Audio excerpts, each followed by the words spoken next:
Hello friends, welcome to game. So दोस्तों, एक बार फिर मैं आपके सामने एक ऐसा क्वेश्चन लेके जो गेट 2013 में पूछा गया था और बहुत सारे बच्चे इस क्वेश्चन को कर ही नहीं पाए थे, फंस गए थे चक्कर में, क्योंकि रियल एप्टीट्यूड छुपा था इस क्वेश्चन के अंदर। क्योंकि दोस्तों गेट का जो एग्जाम है वो है एक एप्टीट्यूड टेस्ट, क्योंकि इसका नाम क्या है, graduate aptitude test in engineering. तो दोस्तों इस क्वेश्चन में बच्चों ने 15-15 20 मिनट खराब की, फिर भी आंसर नहीं निकाल पाए और सबको लग रहा था डेटा कम है, जबकि डेटा पूरी तरह से दिया गया था। लेकिन बच्चों ने शायद पढ़ाई कम करी थी या उनको अच्छे से पढ़ाई नहीं किया था, तो उसमें फंस गए बेटा।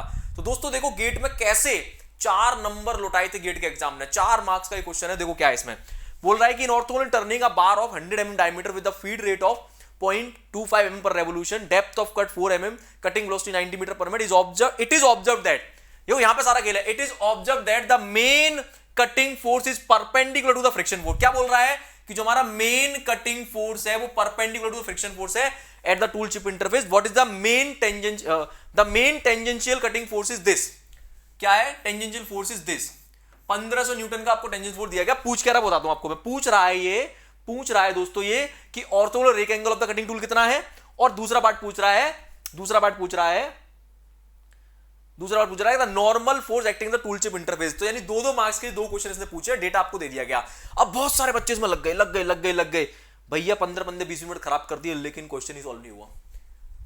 और जो समझदार थे, जो पढ़ लिख के गए थे, 2 मिनट में क्वेश्चन करके आगे देखो कैसे। सामने देखो बेटा, जब भी रेक एंगल 0 होगा, ध्यान से सुन लो, जब भी रेक एंगल 0 होगा तो टूल इस तरह से दिखाई देगा। और रेक एंगल के 0 होते ही हमारा जो फ्रिक्शन फोर्स है, क्योंकि फ्रिक्शन फोर्स रेक सरफेस के अलॉन्ग एक्ट करता है, तो ये मर्चेंट सर्कल डायग्राम बेटा आप लोगों ने पढ़ा होगा। तो जैसे ही रेक एंगल 0 हुआ, कटिंग फोर्स एफसी और एफएफ क्या हो जाएंगे, कटिंग फोर्स एफसी और फ्रिक्शन फोर्स एफएफ एक दूसरे के परपेंडिकुलर हो जाएंगे।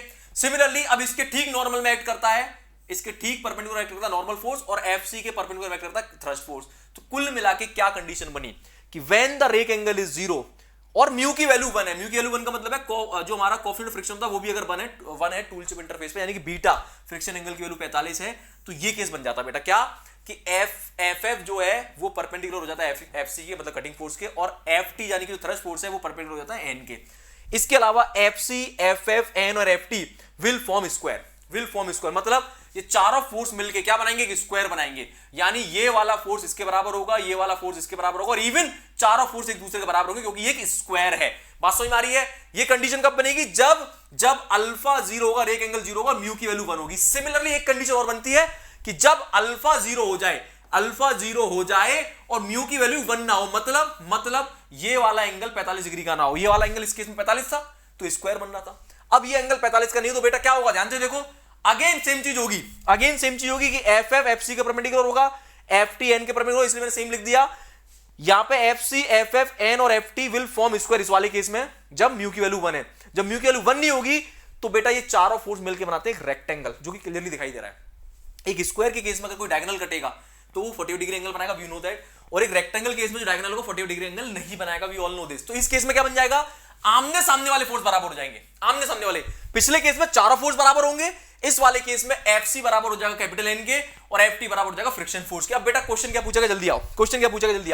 क्वेश्चन पूछा गया है कि कटिंग फोर्स जो है भैया वो 1500 डिग्री है, 1500 न्यूटन है, सॉरी, ठीक है, कटिंग फोर्स 1500 न्यूटन है, और बोल रहा है कि cutting force is perpendicular to friction. इससे तो क्लियरली मुझे दिख गया कि कटिंग फोर्स और फ्रिक्शन फोर्स एक ही कंडीशन में एक दूसरे परपेंडिकुलर होते हैं। वो कंडीशन क्या है, अल्फा इक्वल टू 0, यानी कि रेक एंगल की वैल्यू कितनी हो गई, रेक एंगल की वैल्यू हो गई 0। दूसरा क्वेश्चन पूछा जा रहा है कि भैया कहां गया कि नॉर्मल फोर्स कितना है, यानी कैपिटल एन कितना है। तो भैया अभी भी बताया कि आमने सामने वाले फोर्स बराबर हो जाएंगे। तो ये है हमारा एफसी जो कि 1500 दिया गया है, तो बेटा कैपिटल एन भी कितना हो जाएगा, 1500 हो जाएगा। खत्म, कुछ करनी, कोई कैलकुलेशन नहीं करनी है इसमें, कोई कैलकुलेशन नहीं है। आधे से ज्यादा 90% बच्चे फंस गए इसमें, जो पढ़ के नहीं गए थे। वो फॉर्मूला लगा रहे हैं, मर्चेंट सर्कल फॉर्मूला लगा रहे हैं, पता नहीं क्या कर रहे हैं भैया। कुछ करनी नहीं है, एप्टीट्यूड वाला क्वेश्चन है, 4 नंबर फ्री के। आप मुझे 30 सेकंड ज्यादा क्वेश्चन नहीं है, 30 सेकंड ज्यादा क्वेश्चन नहीं बेटा, 30 सेकंड ज्यादा क्वेश्चन नहीं है ये।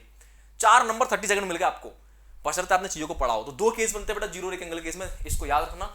ये स्लाइड बेटा सेव कर लो, आप कहां गई, ये वाली स्लाइड सेव कर लो अपने पास, प्रिंट निकाल के रख लो कि गौरव बाबू हमने पढ़ाया था, ठीक है। 2 केस हैं, अल्फा 0 बनेगा तो ये दोनों फोर्स हमेशा परपेंडिकुलर, मतलब सारे फोर्स एक मतलब एक ऐसे परपेंडिकुलर हो जाएंगे। कौन कौन से, एफ एफ एफ सी एक दूसरे परपेंडिकुलर, एफ एन और एफ टी एक दूसरे पर, सॉरी क्या है, एफ टी एन एन एक दूसरे परपेंडिकुलर। क्लियर है।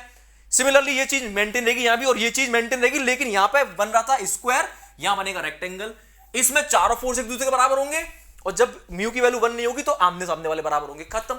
इस केस को याद कर लो, इस पर कई बार क्वेश्चन बने और हो सकता है अगली बार फिर से क्वेश्चन आपको मिल जाए। तो दोस्तों वीडियो अगर इंफॉर्मेटिव लगा है, चीजें समझ में आई हैं, तो काइंडली इस चीज को समझिए, गेट का एग्जाम एक एप्टीट्यूड टेस्ट है, हर क्वेश्चन में सेम अप्रोच अप्लाई कर रहे हो तो आप गलत कर रहे हो। अपनी स्टडी को थोड़ा इंप्रूव करिए, समझिए कि गेट का एग्जाम है, ऐसे तमाम क्वेश्चन आते हैं गेट के अंदर जिनकी लैंग्वेज बहुत बड़ी होती है, जिसके अंदर एक डायग्राम दे दिया जाएगा, लेकिन आपको लगा ये बड़ा खतरनाक क्वेश्चन है, लेकिन वो होता कैसा है, चवन्नी भर का। कैसा होता है, चवन्नी भर का क्वेश्चन। तो दोस्तों याद रखिए, गेट में अगर आपके कॉन्सेप्ट्स क्लियर हैं तो एवरी क्वेश्चन इज द चवन्नी भर। तो मुलाकात करूंगा नेक्स्ट वीडियो में इसी तरह के कॉन्सेप्ट्स के साथ। चैनल को अगर अभी तक सब्सक्राइब नहीं किया दोस्तों सब्सक्राइब कर लो, क्योंकि मैं गौरव बाबू आपको ज्ञान देता रहूंगा और आप आगे बढ़ते रहेंगे। ठीक है दोस्तों, तो मिलते हैं बाद में, तब तक के लिए जय हिंद, जय Bharat, thank you so much, bye bye, love you all.